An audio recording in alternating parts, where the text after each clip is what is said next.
자, 안녕하세요. 오늘 이야기할 주제는 단순한 삶이 불러온 즐거움입니다. 자, 참고할 서적은 나는 인생에서 중요한 것만 남기기로 했다입니다.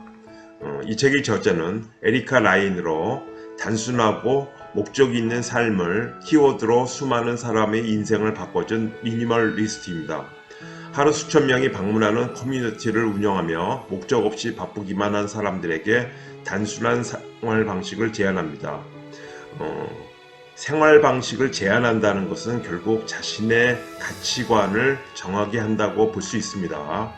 자, 나와 어울리는 삶을 구성하기 위해서 가장 먼저 내게 중요한 것이 무엇인지 알아야 한다고 합니다. 이 책의 저자는 내가 무엇을 하느냐보다는 왜 그 일을 하느냐에 초점을 맞춰야 한다고 얘기를 합니다. 왜는 자신이 인생에서 가장 중요한 우선순위 핵심적 가치관을 말합니다.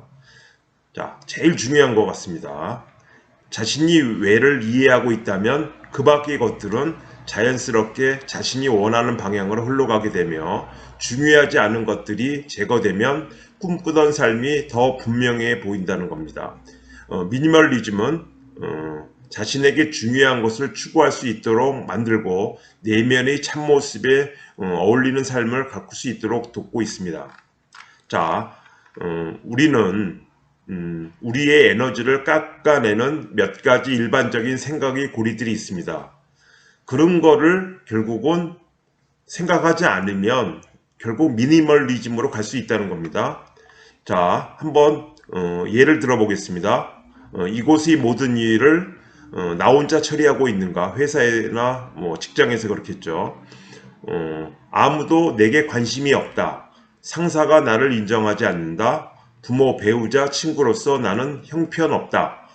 나는 친구를 사귀는데 너무 서투르다. 나는 이 일에 영 소질이 없다. 결국 부정적인 얘기죠.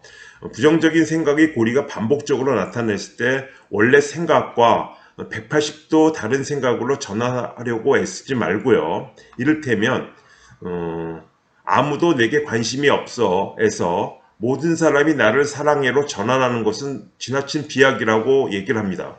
따라서 우리 가족은 내게 관심이 많아 혹은 나는 내게 관심이 많아 하고 생각을 좀 바꿔야 된다는 겁니다. 그리고 그 생각을 진심으로 믿으라는 겁니다.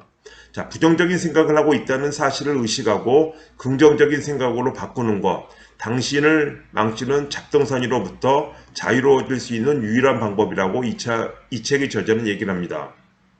당장 당신이 삶의 즐거움과 성취감을 선사하는 물건의 목록을 작성하라고 하면 여러분은 무엇을 적어 넣겠습니까? 이 책의 저자는 대부분의 사람들이 가족과 친구를 맨 위에 적을 것이라고 생각한다고 합니다.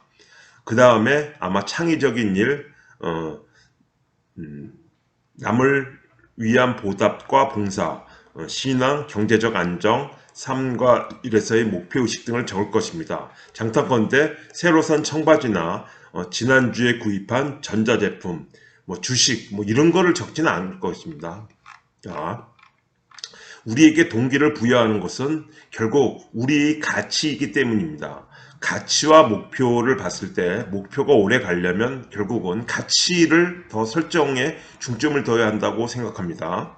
자, 예를 들어 6개월 동안 매달 집안의 한 공간에서 물건을 정리하겠다는 목표를 세운다고 가정했을 때 처음에는 새로운 목표를 정하는 것만으로도 솟구치는 흥분과 의욕을 느낄 수 있을 것입니다.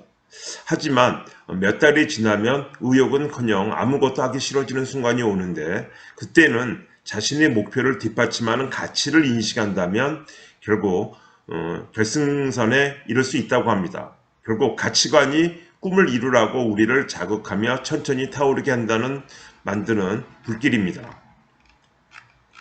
자, 한번 여기 나와 있는 내용 중에서 여러분은 같이 한번 세 개를 정해 보기 바랍니다. 자, 가치관이란 무엇이 중요한지에 대한 개인적인 판단입니다. 자, 아래 나열한 가치를 훑어보고 공감이 가는 것에 체크를 합니다. 여기 빈칸으로 나와 있는 것은 나와 있지 않는 가치를 추가해도 좋습니다. 자, 그런 다음 핵심 가치 세 가지를 선택합니다. 체크한 가치들을 다시 읽고 어떤 것이 자신을 가장 잘 표현하는지 더욱 깊이 생각해 봅니다. 핵심 가치를 찾는 방법에서 제시한 조언을 이용해 이 가치들 가운데 본인에게 가장 중요하다고 생각하는 세 가지 가치를 선택합니다. 세 가지를 선택했다면 바로 정하는 게 아니라 며칠 동안 마음속으로 곰곰이 생각해서 이 가치관이 확실히 나의 가치관으로 정해졌는지를 생각한 다음에 결정하기 바랍니다. 자, 그러면 가치나무를 한번 만드는 겁니다. 자, 핵심 가치를 나무의 몸통이라고 생각합니다. 자, 몸통은 전체 나무의 건강에 당연히 필수적인 부분이 있죠. 하지만 나무를 지금 이 모습으로 만드는 것은 결국 몸통에서 벗어나온 가지입니다. 따라서 가지를 핵심 가치를 두고 자, 가족, 일, 인간관계, 건강, 그 밖에 당신이 중요하게 생각하는 것을 가지를 생각하면 됩니다. 만약 본인에게 어울리지 않는다고 생각하는 영역이 있다면 그것은 제외시키고 다른 것으로 바꿔도 무방합니다. 자, 저기 책에 나와 있는 것은 집, 가족, 인간관계, 건강, 일. 학생들이 생각할 때는 학업 뭐 이런 식으로 되고요. 또 직업이라는 것을 넣어도 되겠습니다. 그런 다음에 자신이 선택한 가치가 마음에 든다면 모든 수단을 동원해서 이를 암기하고 자신의 참모습이라고 마음에 새기라고 합니다.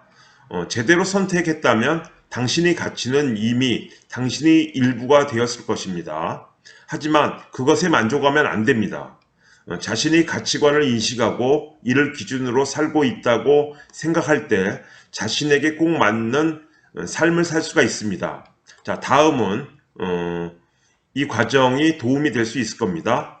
당신이 가치관에 대해 수시로 이야기합니다. 가치관에 어울리지 않는 결정을 내렸을 때와 그때의 느낌 그리고 가치를 실현하는 방식으로 결정을 내렸을 때의 경험을 다른 사람들과 공유합니다. 그 다음에 핵심 가치를 포스트잇에 적어서 욕실, 거울이나 냉장고 문 혹은 컴퓨터 옆 등 눈에 띄는 곳에 붙여둡니다. 사무실 자기 자리 앞에다 붙여놓는 것도 괜찮겠습니다. 자, 그리고 매일 일기를 적기에 앞서 가장 윗줄에 핵심 가치를 적는 것입니다. 의식적으로 개념을 떠올려 무의식적인 정신에 새길 수 있으므로 반복은 매우 효과적입니다. 자, 일상생활에서 우리는 대개 습관적으로, 관성적으로 혹은 순응하기 위해 아니면 무엇인가를 두려워하는 마음으로 결정을 내립니다. 하지만 자신의 가치관, 더 나아가서 목표를 설정하고 나서는 인식한다면 그리고 끊임없이 되새기면 한 걸음 물러나 더 완벽한 그림을 볼 수 있다고 합니다. 그렇게 되면 무의식적으로 살기보다는 목적의식을 가지고 살아야 한다는 사실을 떠올리게 됩니다. 가장 중요한 것에 에너지를 쏟으며 덜 중요한 것들을 뒷전으로 밀려나게 내버려 둡니다. 그게 결국 미니멀리즘입니다. 죄책감은 느끼지 말고 이건 가장 후회 없는 선택의 기준이 될 것입니다. 자, 왜 싫은 사람을 옆에 두는가? 어쩔 수 없이 두는 경우도 많이 있습니다. 그렇지만 이 책의 저자는 해로운 사람과 함께 있으면 당신은 자신의 진정한 모습을 보여주기가 어렵고 한 인간으로서 성장하고 발전한다는 느낌을 받지 못한다고 합니다. 이런 느낌이 드는 이유는 이 해로운 사람은 주변 사람들을 하찮고 다르기 쉬운 존재로 만들려고 하는 욕구가 있다고 하고요. 그러면서 자신은 중요하고 필요한 사람이며 통제권을 쥐고 있다고 느낀다고 합니다. 이 책의 저자는 이것이 자신도 떨칠 수 없는 뿌리 깊은 불신과 열등감에서 비롯된다고 믿고 있습니다. 그러면서 부디 해로운 인간관계를 지금 상태로 방치하지 말라고 합니다. 누군가를 멀리한다고 해서 죄의식을 가질 필요도 없는 거고요. 당신이 나쁜 사람인 것은 아닙니다. 오히려 더 강한 사람으로 될 것입니다. 이 책의 저자는 생의 마지막 날을 상상해 보라고 합니다. 죽음을 생각해 보면 자신이 처해 있는 상황이 그렇게 덜 힘들 수 있다고 여러 사람들이 얘기를 합니다. 당신은 지금껏 살아왔고 이제 곧 남기고 떠날 유산의 긍지를 느낄 것입니다. 이때 당신의 임종을 지키는 사람들은 결국 누구일까요? 미국의 전 외교관 소설가 밥 고프는 마지막 순간에 곁에 남을 만한 사람은 좀 차이는 있겠지만 대략적으로 8명일 것이라고 생각한다고 합니다. 20명도 아니고 50명도 아니라고 합니다. 그러면 당신의 8명은 누구일까요? 자, 잠시 여러분의 생애의 마지막 순간에 임종을 지킬 것이라고 예상하는 사람들의 이름을 한번 적어봅니다. 주로 가족이 많겠죠. 가족, 형제가 되고 자식, 그리고 이 인간관계가 자신에게 얼마나 큰 의미인지를 돌아보고 그 사람들한테 잘해야 되겠습니다. 자, 임종을 맞기에는 나에게 아직 남은 시간이 많다고 생각되지만은 나의 8명은 내가 영원히 아끼고 신경 쓰고 싶은 사람일 것입니다. 나는 그들을 깊이 사랑하고 그들 역시 나를 사랑한다고 믿고 싶을 것입니다. 자, 습관을 선택하라는 것. 습관에 대해서는 선생님이 또 그 전에 얘기를 한 적도 있죠. 여기 나옵니다. 비전을 실천할 수 있는지 여부를 결정하는 것은 사실 일상적인 습관입니다. 미니멀 라이프에 힘을 실어줄 새로운 습관을 기르면 힘이 생깁니다. 사소하더라도 장기적으로 변화하고 싶다면 지금 당장 목표를 삼고 싶은 습관을 최대 3개까지 선택하라고 합니다. 저 밑에 있는 내용 한번 볼까요? 자, 가족이나 사랑하는 사람에게 일주일에 한번 전화를 걸어 목소리를 듣습니다. 매일 일과를 시작하기 전에 오늘 가장 중요한 3가지 일을 선택합니다. 주말이 되면 같은 시간에 식사를 준비하고 다음 한 주의 식단을 짭니다.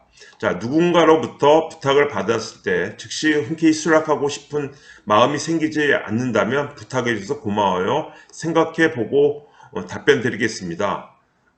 이것은 본인의 가치관에 일치하는 부탁인지 고려할 수 있는 시간을 벌 수 있다고 합니다. 자, 반복뿐입니다. 자, 어떤 습관을 완벽하게 기르는데 소요되는 기간은 따로 없습니다. 하지만 반복은 존재한다는 겁니다.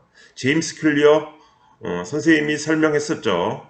아주 작은 습관의 힘에서 우리를 변화시키는 것은 결국 반복이라고 주장합니다.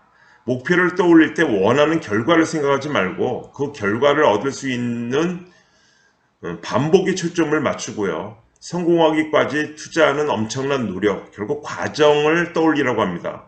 걸작을 얻기까지 빚었던 수백 개의 도자기에 한번 초점을 맞추라고 합니다. 자, 의지가 약해진다고 느껴질 때마다 당신의 외를 되새기며 의지를 강화합니다. 사진을 찍거나 작은 앨범을 만들어 발전하는 과정을 또 기록에 남깁니다. 그리고 배우자나 친구에게 당신의 비전, 자신의 가치관도 얘기를 해도 좋습니다. 왜 이런 방식으로 살고 싶은지를 적고 진심으로 그것을 원한다는 사실을 일깨워야 되겠습니다.